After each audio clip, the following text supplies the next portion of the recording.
Hi, everyone. I'm Brooke Silva Braga. Thanks for joining us. It's Monday morning now in Thailand, and rescuers there are about to start their second trip into the cave where a youth soccer team and their coach has been stranded for more than 2 weeks. Rescuers have already pulled 4 people out of the cave. One was airlifted to the hospital in the nearby city of Chiang Rai for medical evaluation. The others were taken by ambulance. Now 9 members of the team are still stuck in that cave.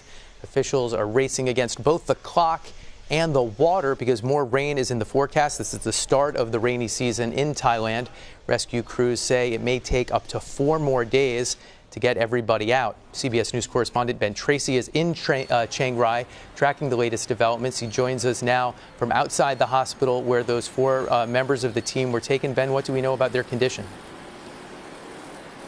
Well, we don't know much about their condition except that they did arrive here at the hospital late last night. 4 people rescued from the cave. One interesting update, though, we are reading in Thai media this morning that they're saying that one of the people that was rescued from the cave yesterday was actually the 25-year-old coach. So that would make 3 boys who were rescued plus the coach. That may seem odd that the coach was one of the first people to come out, but we have been told for days now that he was in perhaps the worst shape of anyone inside. And that's because early on in this ordeal, apparently he gave the boys all the food and water that he had on him when they first went into the cave, before they were found by the rescuers. So he apparently had been suffering from malnutrition and was not in good shape. So that appears that he is one of the people who has come out. In terms of their condition, those boys and the coach will now be evaluated here at this hospital for the next 3 to 5 days. This is also where the young boys will be reunited with their families, because when they came out of the cave, there was very little time. From the minute they walked out of the cave to when they got on those helicopters was less than 2 minutes. So their families have not been able to spend much time with them. That will now happen here at the hospital. Brooke?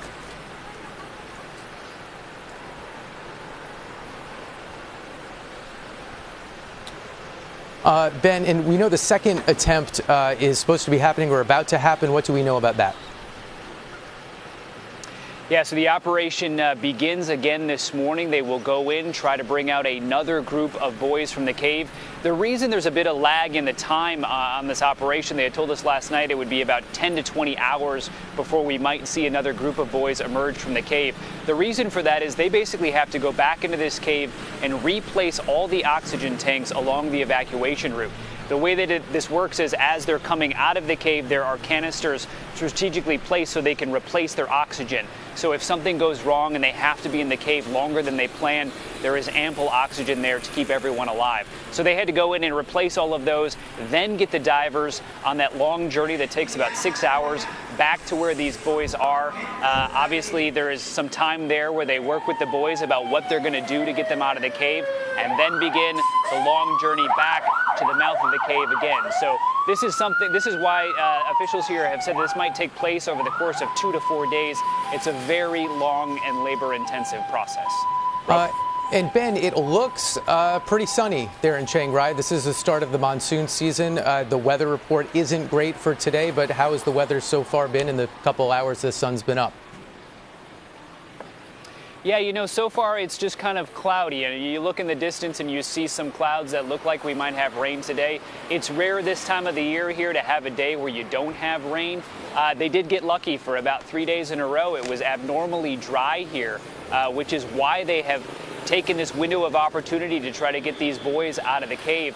But as you say, those monsoon rains are back. In the last 24 hours, we've had several downpours. What they're concerned about is that if we get a day or 2 of sustained monsoon rain, those would likely flood the cave again.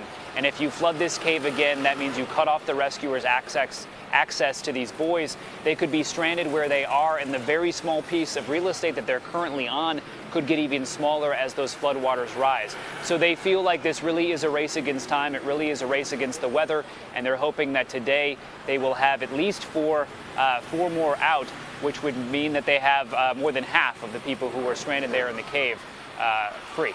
Brooke? And best you can describe that real estate.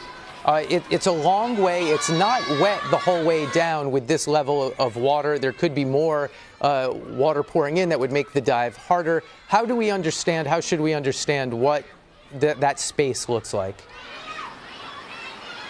Yeah, so what we're told is they had found this kind of dry, elevated piece of land. That's where they have been huddled for 16 days now, essentially. But once they begin the journey out of the cave, our understanding is that there are parts that are still very flooded, and it's usually those narrow passageways. Imagine if you're walking in a cave or you're going on a hike and you go up a steep incline and then you go down a steep decline. Now imagine if that's inside a cave where you have rock above you and then fill it all up with water. That is basically what they're trying to swim through to get out of this cave. But we are told that once they get to a certain point, it's pretty much dry land from there and they can walk much of the way. And that is because they have pumped so much water out of this cave the last couple of days, upwards of 35 million gallons of water. So certainly those efforts have paid off. That's part of why we also saw yesterday that this first rescue operation went much quicker than they had told us it would. They had said it might take 11 hours to get the first 4 boys from their location to the mouth of the cave, and we saw the first 2 come out in less than 8 hours. So they're ahead of schedule. They're hoping to repeat that again today, but obviously a lot can still go wrong. So there is a lot to focus on here. Okay, Ben Tracy in Chiang Rai, thanks so much. We'll be watching your reporting in the hours ahead at CBS this morning, Monday morning. Thanks, Ben.